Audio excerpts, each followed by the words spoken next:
Hey, this is John Jorgensen, and welcome to another episode of the Go with John Show.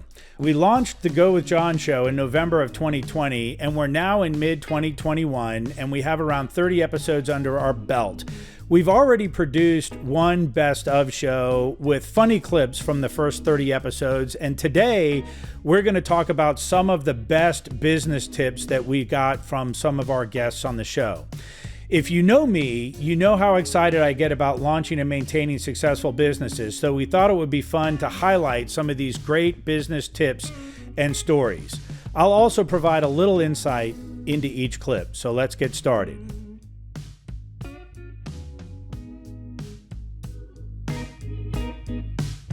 Frank Stidman from Evolution Broadband talks about perseverance.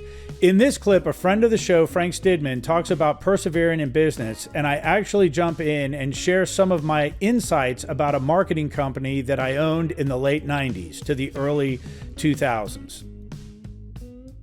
When I have tough days, I remember that, perseverance is everything. It is. And they say that, you could read a library full of books about business and how to succeed and this and that, but that is the number one factor in whether people succeed. So when you were having trouble, you told me that you got on the phone and made 100 phone calls a day. Absolutely. Or something like that. I mean, that's serious perseverance. Well, yeah. So let's talk about that for a second. So that was in 2001 after 9/11. I had a marketing company, and it was right around 9/11 and the dot-com crash all happened at the same time. And I had a lot of customers who were in that dot-com space that just all of a sudden evaporated. So I literally came to work one day and was missing about 50 or 60% of my core client base. They were just gone, right? Overnight. Well, let's say literally it happened over the course of about a 30-day period. I even had one customer place a huge order, and I was in their office building in Tyson's Corner, and ironically, it was a Danish company. They placed a huge order for embroidered shirts. We produced them, and I was back 30 days later. They were gone. Wow. Every desk, office, every computer, the front door was locked. You could see through the glass doors. And, that was the day, that was the moment I realized I was in big trouble, right? Because I had a huge tens of thousands of dollars that I had laid out that I wasn't not only going to get my capital back, but I wasn't going to get the profit. Sure. And that hurt. And I did. I got to my desk and I just said, I got to make 100 calls a day. And I called and called and called. In fact, a lot of folks I called were landscapers because they were a huge consumer of shirts and jackets. And that was one of the things we did at our marketing company was produce that collateral. So, but yeah, it was just pure tenacity that got me through that. Boomer Foster talking about leadership.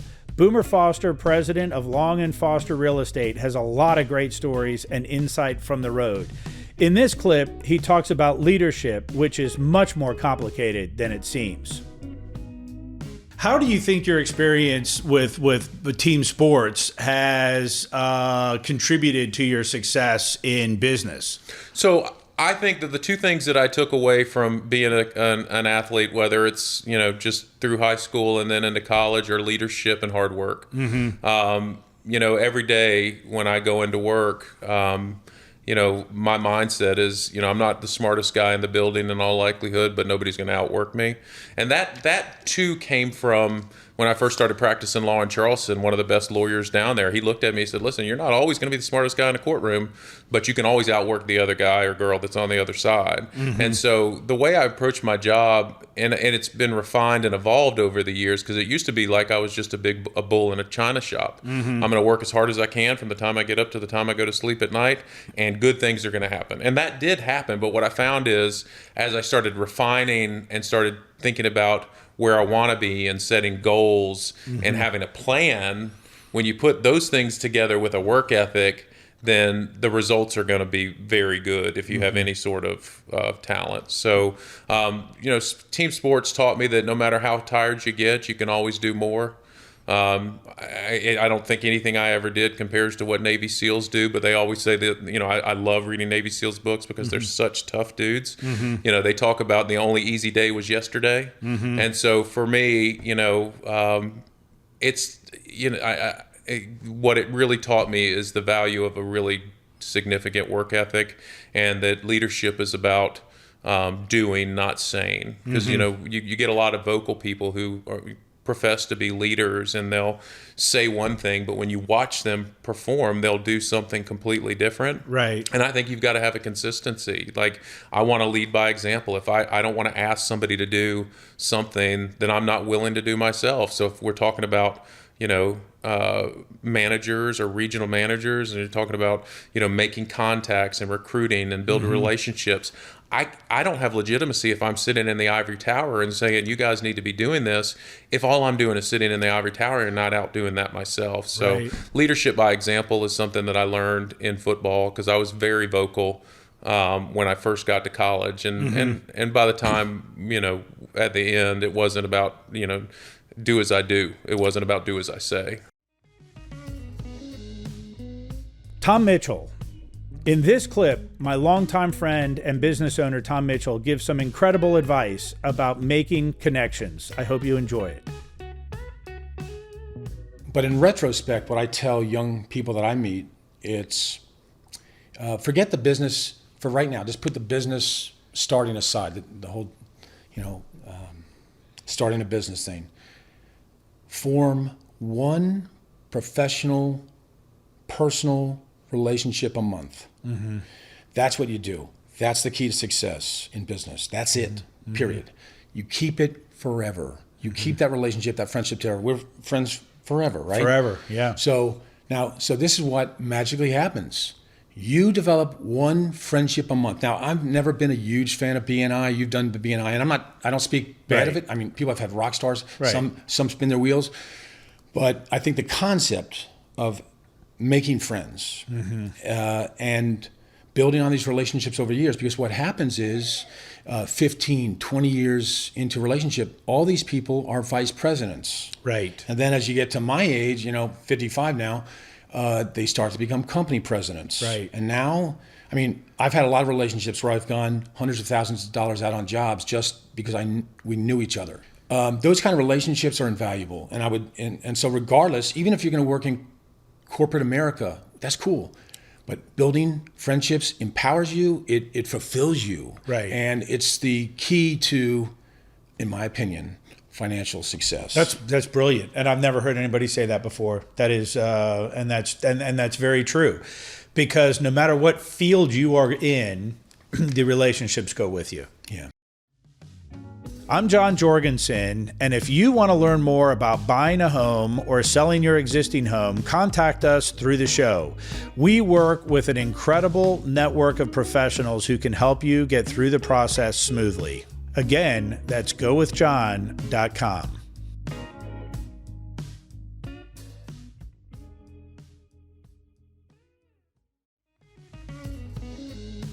Lillian Jorgensen, my mother.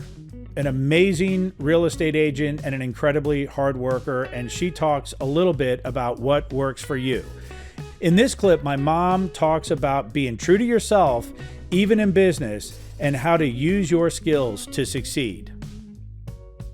So I think you as an agent, as an individual, you have to find your way. And of course, my famous saying is when Frank Sinatra sings in his farewell song on stage, I did it my way. Yep. And we are all individuals, and you have to do it your way because you are who you are. Yeah. And yes, take all the information you hear, but you still have to apply it to how do you come across? How do you like to work? How do you like to get up in the morning? I like to get up in the morning and get dressed and be ready for the day. I'm ready to list and sell any time of the day. That's how I like to be. Somebody else likes to wake up and stay in their jammies for half a day and then go out in their tennis clothes for the other half a day and then wait for the phone call. That's not how I want to work. Right. And so you have to find out, who are you? What do you want in life? And then just remember, the sky is the limit. If it is to be, it's up to me. Yeah. Nobody's going to give it to you. And I think that's the hardest thing to understand. Where are all these referrals, and where are all the reloads, and what about this? And I thought he was going to call me. There just isn't anything. You got to make it happen. You have to put in the effort in all the different ways that you know how to get the client. Yeah, I think the reality is if you take your destiny into your own hands, you can drive it wherever you want to drive it, right? Yeah, and that's right. Yeah, if you're waiting for some other mechanism to make it happen for you, it's not going to happen. No, it's not right? going to happen. So all the tools are there. It's all there, yeah. Yeah, all the information's there. You've got to take it and make it your own. Yeah. And then really, I think the bottom line is you got to go knock on doors. Yeah. You got to go spend some shoe leather. Yeah, but of course, people don't like knocking on doors in reality today. True. But you've got to follow up is maybe a better word than follow up and network. Meet people. Yeah. Michael Schnitzer, president of Stanley Martin Custom Homes, talking about luck. In this clip, the president of Stanley Martin Custom Homes, Michael Schnitzer, shares a great little nugget of information about what luck is to him. So I had this kind of like this one-off thing as a kid that kind of comes back to me in spades, if you will. Right. Based on how this little niche that I found myself in. Yeah. And I always like, my father-in-law used to define this. So luck is where preparation meets opportunity, right? Well, you and I talk about that actually quite a bit. I'm just completely lucky. Yeah. Because I was prepared and I had the opportunity. In our final clip, CEO of Long & Foster Companies, Jeff Detweiler, shares a few of his business-related tips. If you want to hear all of them, check out episode 19 of the show with Jeff Detweiler. So here's a few. A lot of folks think that building a custom home is a complicated and arduous process. It doesn't have to be. At Stanley Martin Custom Homes, we have the process down to a science. We will bring you through the buying, design, and building phase one step at a time. Head on over to webuildonyourlot.com and check us out. Reach out to us if you want to get started on the path to your very own Stanley Martin custom home.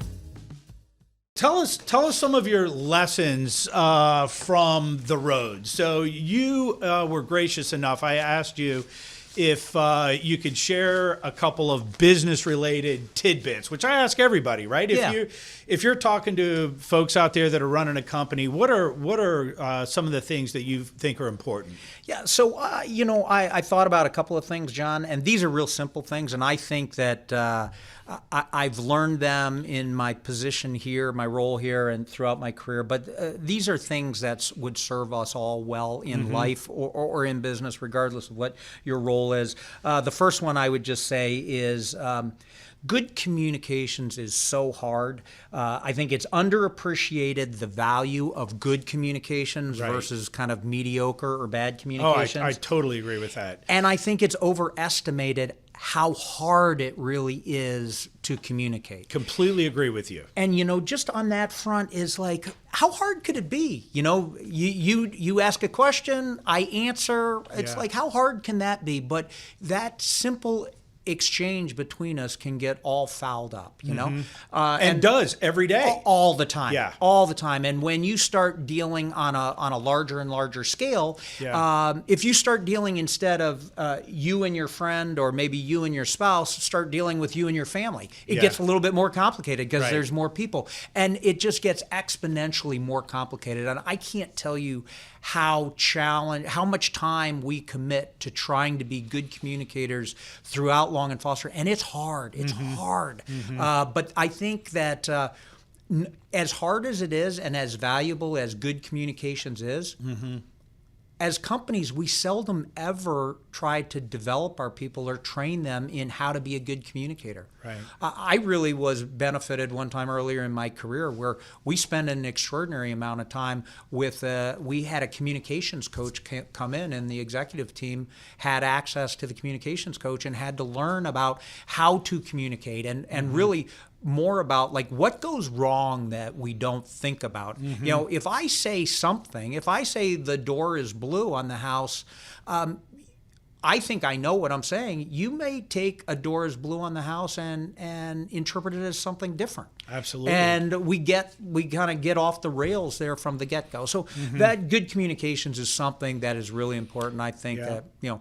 Well, and let me jump in on that for a second. And I say this all the time because I want people to get value out of this podcast. Yeah. And, you know, one of the things I preach is video, because I learned early on when you're doing a lot of communicating with a lot of people, when you're communicating with the public, that the public, and this is just my perspective, they're speaking, if they're calling you to interview you to be a realtor, they're also interviewing 2 or 3 other people usually. Right.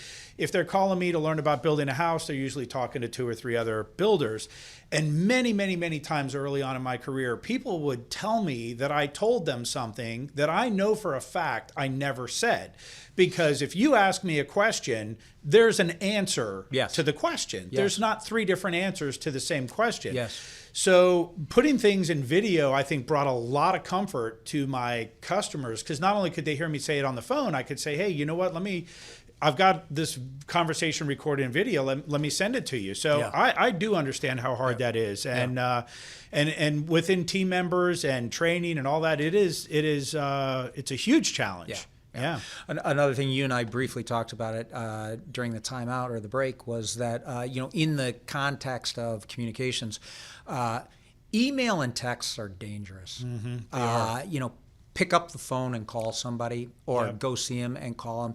The number of times that people get off the rails and all bent out of shape because they misinterpret what somebody means or is saying in a text or a communication. And you've seen these chains, they go on and on and on, and they deteriorate into an argument. Right. You know, I don't know who these people type a lot better than I do, because it would take me forever, you know, to type out some of that. But it's just, be very careful about using texts and emails, because they're misinterpreted all the time by the receiver. Right. And you pick up the phone, and I think there's less lost in that. Yeah. And I think our colleague Barry Redler has said to me many times that if you can't solve something in 3 volleys in an email, pick up the phone and speak like humans. Right? Yeah. So 1, 2, 3, if it's not resolved, get on the phone. But you're absolutely right.